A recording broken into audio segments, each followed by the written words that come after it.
Celeb Savant is a career retrospective type interview focusing on singers, actors, and industry experts. Join Barrett Edelstein now as he dives into the entertainment world.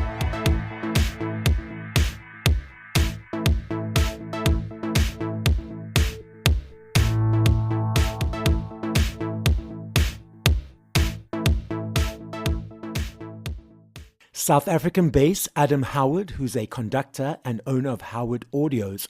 Adam offers years of talent, training, and industry experience. Adam received his classical music degree from the world-famous Guildhall School of Drama and Music in London, and originally came to South Africa to take up the position of principal trumpet player of the New Arts Philharmonic Orchestra of Pretoria in 1997, and later as principal trumpet player of the Johannesburg Philharmonic Orchestra. Since then, Adam has composed, arranged, produced, and performed for many of South Africa's leading musicians, including Freshly Ground, Mafiki Zolo, Hugh Masekela, and the Soweto Gospel Choir. In 2010, Adam performed at the FIFA World Cup kick-off concert with the likes of John Legend, Alicia Keys, and Angelique Kidjo. Adam also leads his talents as musical director and conductor for William Kendridge, the Johannesburg Festival Orchestra, and the Johannesburg Big Band, which plays host to some of the top session musicians in the country.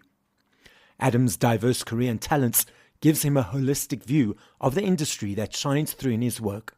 Up next on Celeb Savant, live in studio at Solid Gold Podcast in Randburg, Johannesburg, South Africa, taking us through his journey in the creative and music world, and he tells us about his latest production, My Favourite Broadway, is Adam Howard. And with me, I've got Adam Howard. Hello. Hello, nice to see you again. Good to see you, Barrett, yes. Yes, so we have interacted a couple of shows and events that we've seen each other at or you've been producing. Let's start at the very beginning. At what age, whether as a child or teenager, did you feel, cool, I want to be in this creative world? And how did that journey progress? Well, it's good to be here. First of all, thank you. It's always nice seeing you on our shows and keeping musical theatre news alive. So it's great to be here.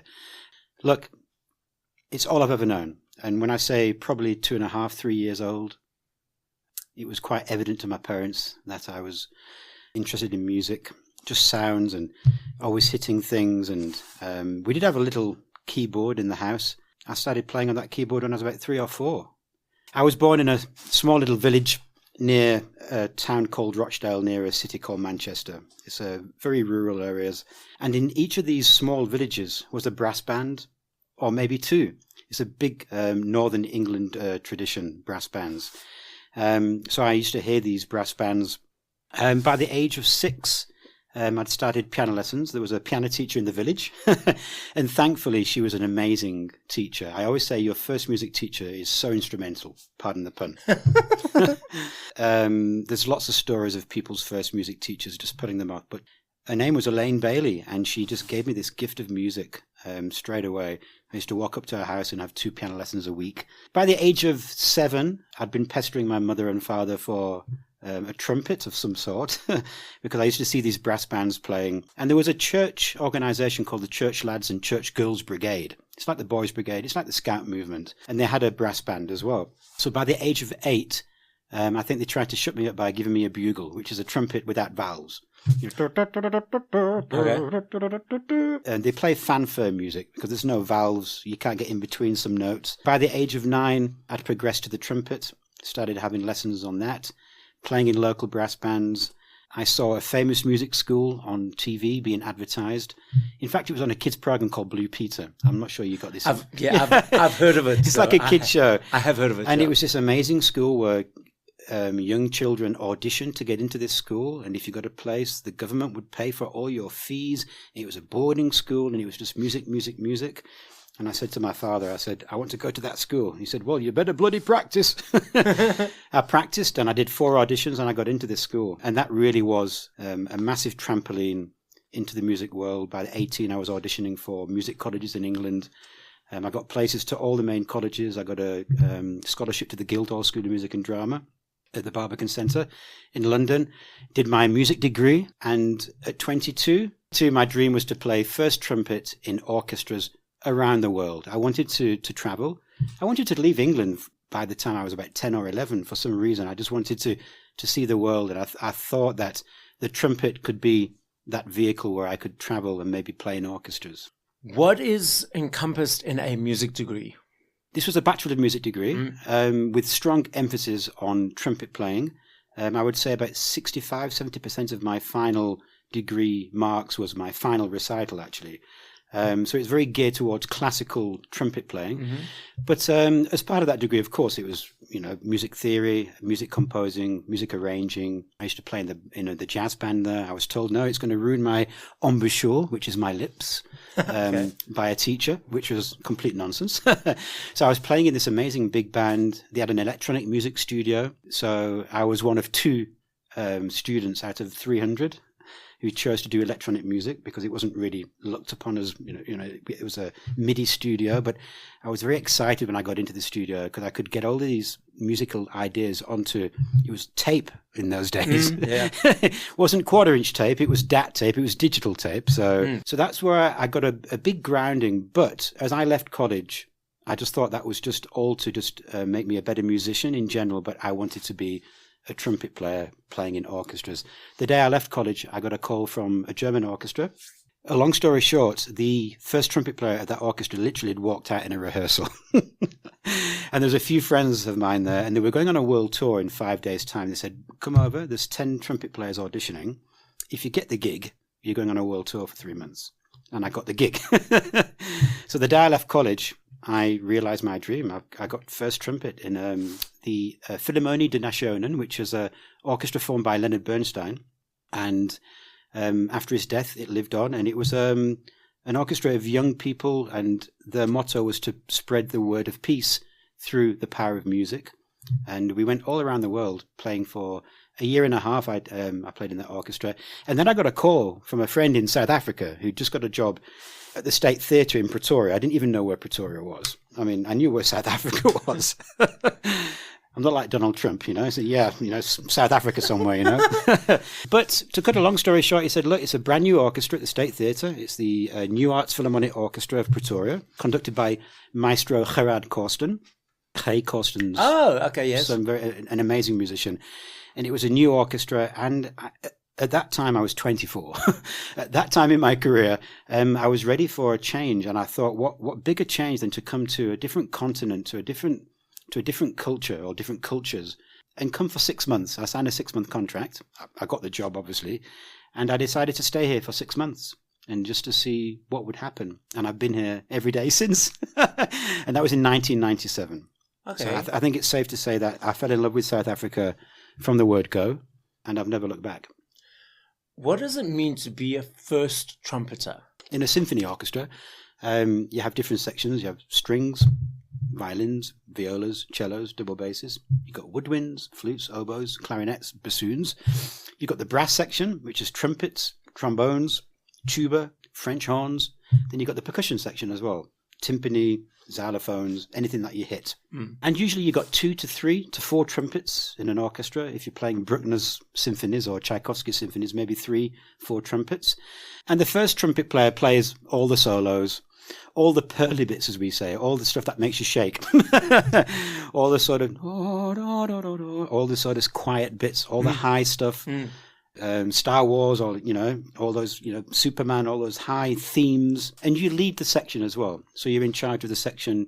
Maybe you look down the section and tell the guys, hey, maybe play a little bit louder, or third trumpet, you're playing sharp, or something like that. So you're a leader of the section with you in the first trombone. I've always played first trumpet in orchestras, and there's something really good about being a good fourth trumpet player as well. You're playing all the low notes, and you're the foundation for the first trumpet player too.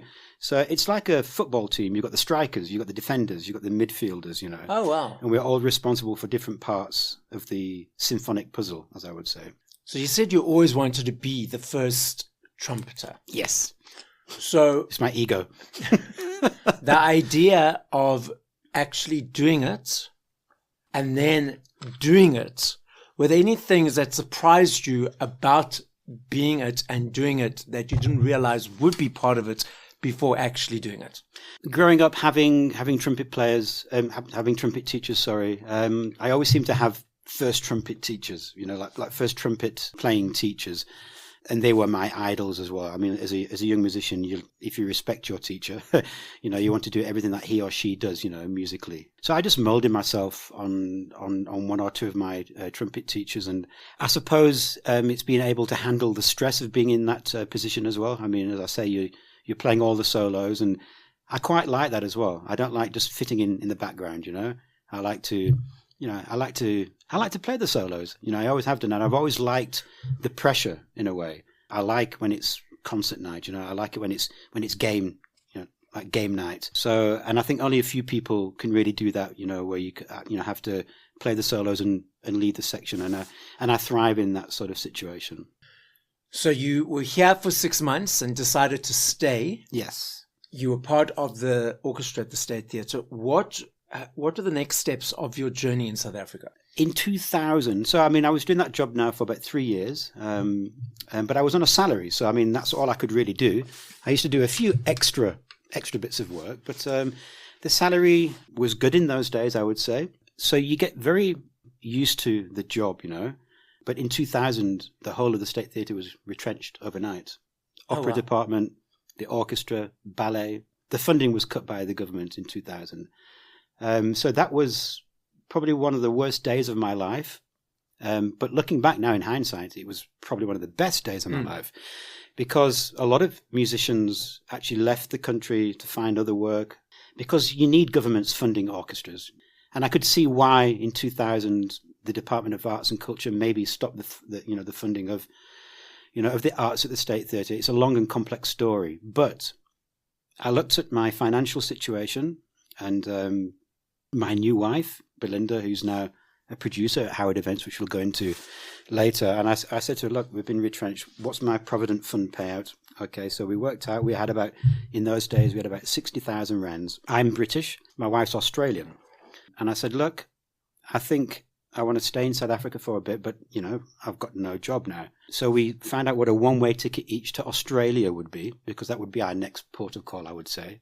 I was 26 at the time. 26, 27. And then we had what we said, now we've got 5 months left where we can pay rent, and then if nothing happens, then we can leave and we give it up, my all. I knocked on every single door. I knocked on every single studio door in South Africa. I did a demo tape of me in a horn section. We'd started doing some gigs with DJs, playing in clubs, playing house music. I was producing electronic dance music as well. And suddenly in that 5 months, I managed to turn myself into a freelance trumpet player, started playing in more clubs. And within 4 months, I actually realized that I was doubling my salary. I doubled my salary already by being a freelance musician. And that kept on growing, where we started to play with kwaito musicians, actually.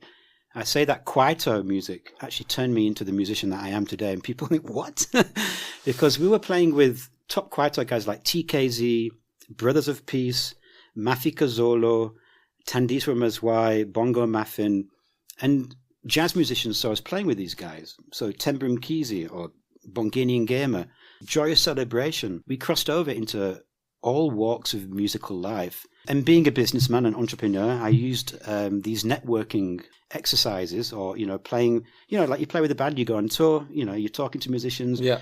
I was very interested in commercials. I was doing a lot of jingles for other composers. And I thought, I can do this. I've got loads of jingles in my head. So I started then going around to advertising agencies. Even when I didn't have a show reel, I'd never done a commercial, just knocking on doors. And I tell all young musicians, I mean, that's how I started off, just by knocking on doors and getting in people's faces. And if they said no, I give them a call back a few weeks later. And I eventually managed to get a pitch to write a commercial. And I was up against 5 composers. Seems to be a running theme. And I got the gig. And then I had a show reel. I think, Barrett, over the last 20 years, it's just been a very sort of overnight success of 20 years of where I've now managed to position myself as a top writer, a commercials composer for commercials, for jingles, for radio. I've got 3 studios in Bryanston where I produce albums, compose music for brands, music supervision for brands, sonic branding. And over the years, I've used my networking then to form my own ensembles, like the Johannesburg Big Band and the Egoli Symphonic Orchestra, and ultimately to be a producer of live events where we are taking the risk as producers and putting on shows and trying to give audiences a real amazing experience of musical theatre, big bands, orchestral music. We just did Red Bull Symphonic. So what I'm trying to say is over 25, 26 years of being a musician in South Africa, I think it's given me the wings to be whatever I wanted to be, actually. I'm very thankful for that of South Africa. And I feel as though I'm just starting. Do you feel, you mentioned that suggestion to the audience about knocking on doors. Do you think or feel or observe that social media has taken that away from people in the sense because they think, oh, social media will do it for them, which is not the case because they have to still knock on those doors. Do you think the platforms have allowed people to get stuck in a safety zone of not going out to interact? Well, it's changed a little bit. I mean, maybe the actual calling and going into agencies and having meetings and presenting my showreel on a VHS tape. That's what my first showreel was on. It was on VHS. Maybe that would be now maybe Zoom meetings or I don't know.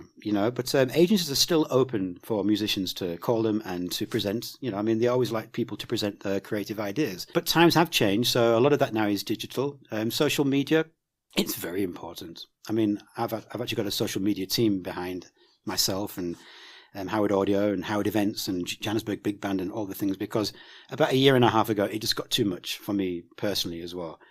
So then you ask yourself the question, well, you're either on Facebook or Instagram for one reason, and that's publicity. It always gripes me how people think it's a sounding board for people just to know your thoughts. No one's interested in your thoughts.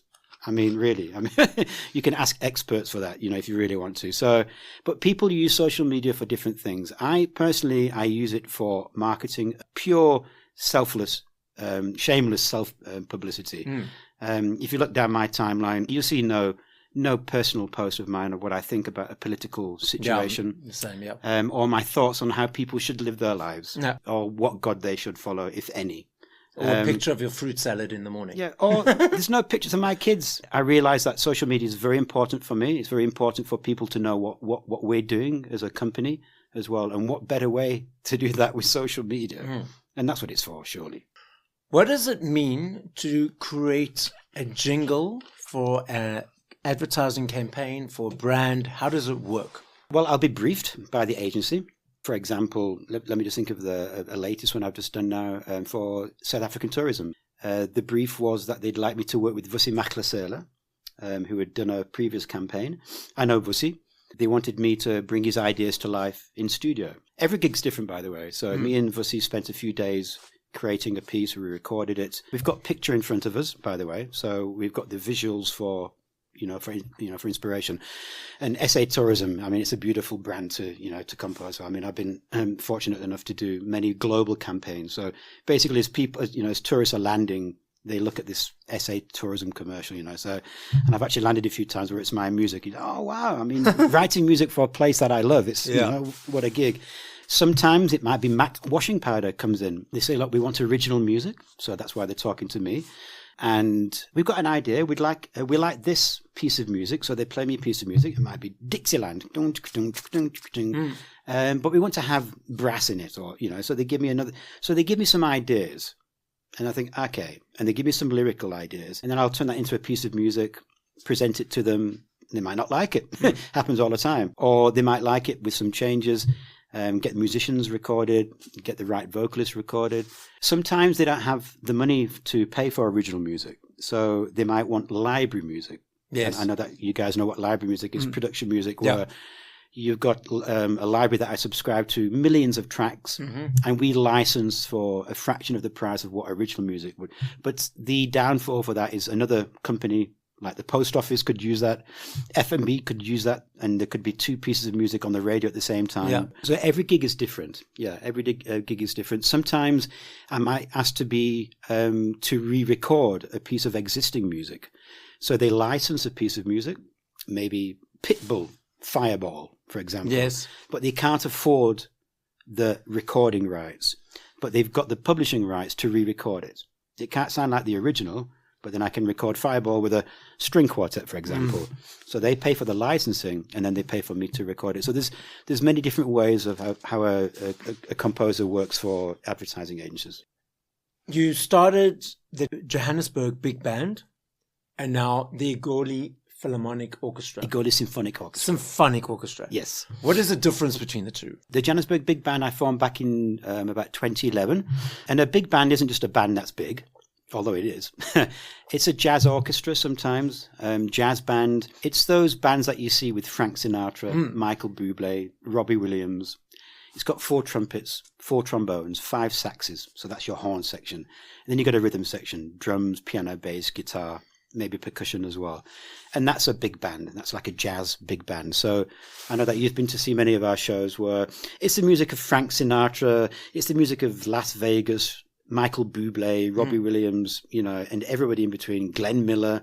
It's that sort of sound, And we've been very successful with the band, We've been going for 14, 15 years now. Okay. And we've done many performances for corporates and private clients, but more recently for the public now, where, as I said, we've stepped up as producers, as Howard Events. And we've put on shows at the Lyric Theatre and also at the Teatro, at Carnival City. So that's where the audience can come and see a big band. And then recently, it's been on my mind for years and years and years. And we were approached by Red Bull Symphonic this year. I was the conductor and I formed an orchestra for this event. And I thought, it's such a good orchestra, it's such a good idea, it's such a good name. I'm going to keep it going. And an orchestra is different to a big band. It's got strings. It's got woodwinds, as I mentioned before. It's got percussion and brass. People think of that as a classical orchestra sometimes, symphony, philharmonic, they're all the same things. Concert orchestra, it's just maybe the different ensemble sizes. An orchestra can play symphonies, it can play film music, John Williams, it can play Broadway music, and that's exactly what we're doing with Jonathan Roxmouth, with the Egoli Symphonic Orchestra. But it's very varied what you can do with an orchestra. You can put a rhythm section with it, and you can be more contemporary, or you can play the classics like Beethoven. So they're the two different things to those ensembles, yeah. What does it mean to be a conductor? Yes, good question. And I get asked that a lot. A conductor, it's a multifaceted job. The bit that the audience see is when you walk on stage and you take a bow and you call the maestro and you turn around and then you go, and the orchestra follows you. What do I mean by the audience? The orchestra follows you? Well, you are the metronome in many ways. So from a technical point of view, you're counting in the orchestra. 1, 2, 3. And then you keep the tempo going, You can slow down the tempo and they will follow you, hopefully. Sometimes they don't follow you. You have to wake up. So I'm giving them tempo. I'm also balancing the orchestra as well. So if something's a bit too loud, I might just tell them to be quiet. And they're watching me for my facial expressions as well. So if I want something very hard and agitato, I'll be conducting if it's very staccato. But if it's very you're looking at the first flute player and you're trying to get music out of the musicians, so they feed on you. The real honest thing is that they could maybe continue playing if I fell over and fainted. I hope they'd try and pick me up, but they could, as a unit, still play together. It might get a bit scrappy in places, but these are all amazing musicians. That's the first role of a conductor, but the main thing is what happens before the concert. It's the rehearsals and it's the pre-planning. So, for example, Jonathan Roxmouth now, I'm going through about 25 scores. So I'm learning the scores myself. I'm making notes of what I'm going to do in the first rehearsal. So as I said to you, we've got 5 rehearsals with the musicians for a massive concert like this because they sight read music. So I can give them the music and they look at me and they should be able to actually sight read it. If it's very difficult, they might have to stop and make a few. If it's fiendishly difficult, then they need to practice it for an hour or 2, But if you're a very good musician, you should be able to sight read most things, I would say. But then in the rehearsal, it's then all the problems that will happen, like wrong parts or somebody thinks they're playing the right notes and you have to, first trombone, I think it's ba-ba-ba-ba-ba-ba. You're playing it ba-ba-ba-ba-ba-ba, slightly, maestro, sorry. And then make a note. Okay. Also, you're a bit of a psychotherapist as well. or psychiatrist. Yes. You know, you got 50 people, and people can be strange, can't they? And no comment. musicians can be even stranger. So imagine if you've got 50 musicians in a room. So you've got to win over their confidence as well. You know, they can see straight through a conductor. I mean, I've been in front of many conductors that can't conduct. Let's be honest, you know. I've been in front of maestros who are amazing, and I've seen what they get out of an orchestra. It's in those rehearsals as well where you're winning over the confidence. You're getting this big ensemble to work as a unit.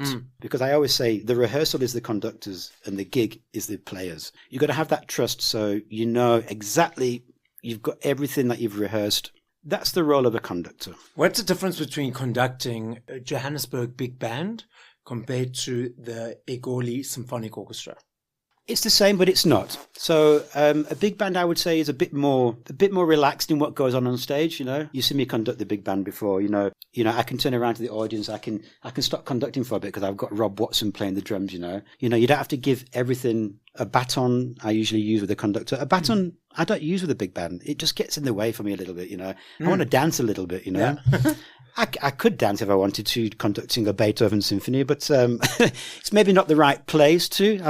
I mean, I don't know why that is the case. But with an orchestra, I would use a baton as well. It just gives you a bit more clarity as well, a little bit more extension, and you can really use that baton to direct a little bit better.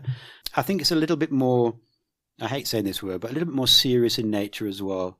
I do like the fact of an orchestra dresses up, you know, in their bow ties, and I will wear tails when I'm conducting an orchestra. I don't think I will wear tails when I'm wearing a big band. I've got a white jacket for the big band. You see my white jacket. So it's a little bit more showbiz, I would say, the big band. But in the same breath, the Egoli Symphonic Orchestra, I want to be a contemporary orchestra that redefines of what an orchestra should look like. Maybe what repertoire we play. I mean, we played amapiano music a few weeks ago. Why can't an orchestra play the music of Kelvin Momo? It's just a little barrier that we need to break down. So yeah, I think it's the same but different. Yeah. You've got the first show for the Egoli Symphonic Orchestra coming up, My Favourite Broadway. What was the inspiration behind this as being the first production for the orchestra? Well, it was Red Bull Symphonic. It was an activation for Red Bull. I mean, basically, Red Bull paid for this amazing thing to happen at the Teatro. So that was the official launch of the orchestra. Okay. But this is the first concert that Howard Events. So I own the orchestra, but I own Howard Events as well. So it's the first one under our Howard Events banner. And what better person to share the stage as our first production with the orchestra with Jonathan Roxmouth. My Favourite Broadway is Jonathan Roxmouth's collection of all the famous songs that he's sung in musicals around the world, I would say. It's a celebration of all the massive Broadway hits. I'm talking of musicals like Cats, Les Miserables. Of course, Jonathan's famous for his role of Phantom of the Opera. He was the youngest Phantom ever to play the role. He was the first South African, I think, to play the role. I might be wrong in saying that, but I think I'm right in saying that. And he's been around the world playing that role. I've known Jonathan for about 11 years. I'm proud to say that I've produced all of his studio albums, and we've worked together on many, many concerts before. So it just feels so right to be back, creating with John, and it's going to be an amazing concert. So it's going to be on for 8 shows at the Teatro Monte Cassino in Johannesburg, South Africa, for the overseas listeners. Why only 8 shows? The Teatro is very, very busy, actually. So what we do as producers is fill in the gaps, I would say, in between these massive shows like Chicago, like My Fair Lady, like what's the ballet at the end of the year? Swan Lake, not Swan Lake, The Nutcracker. Yes. That's right. And then other producers then, fit in, with these shows. So to have more weeks is not really a possibility.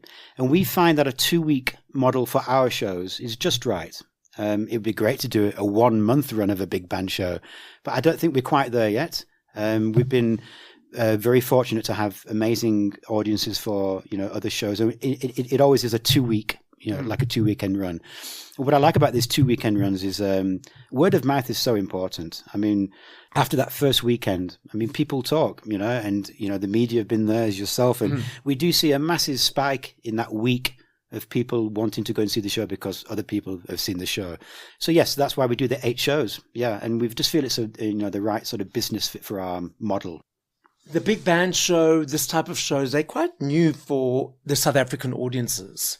They're more used to, like, for example, the My Fair Ladies, the Chicagos and stuff. Mm-hmm.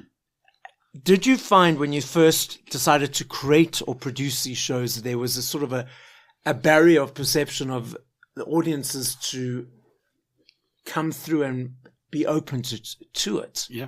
Yeah, well, that's a risk you take as a producer. Okay. And we took that big leap of faith with Jonathan in Swingle Bells. We were given these dates, and it was just pure faith. I mean, I believed in Jonathan as an artist. I mean, is a guy that will, get people to come to the theatre. I'd seen it with my own eyes before. I played in many concerts with him before. The few big band shows that we'd done before showed me that, there was an audience that really loved to see these shows. And all these shows we'd done for corporates, private, like FNBs or, Standard Banks, all these big corporate shows that the audience never gets to see. And I always thought it's such a shame, that we can't get to see these big shows. So when we had the opportunity to step up as producers and to believe in our idea that, well, on that time, that South African audiences needed a good old Christmas show with a big band, that sort of feel-good Michael Bublé, chestnuts roasting on an open fire, just all coming together, all those fuzzy feelings that Christmas give you. I believe that it was a product that South African audiences wanted to see, and only ticket sales can dictate the success of a show. I mean, you can talk about it, it was a massive success. I mean, so we went straight into the next year with the concept of swinging Las Vegas, because I just thought, if people are going to come and see a Michael Bublé-ish show,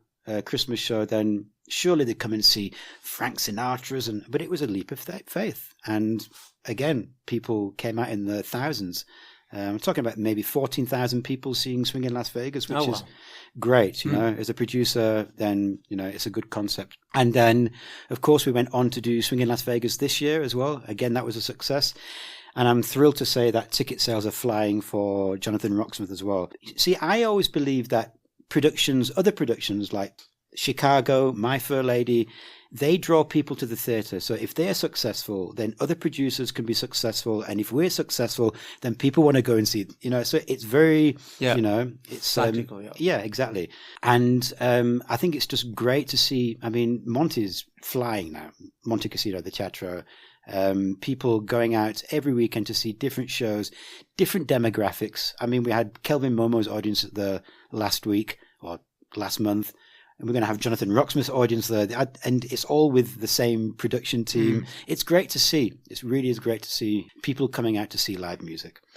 You've got My Favourite Broadway coming out shortly. And can you tell us what else is coming up for you for the rest of the year? Or is it all secret? I know it's very secretive in your world. Well, no. The next thing we'll be doing is Born to Perform, which is a showcase for young musical theatre talent through Stage Work School, Gemma and Matthew Marinas.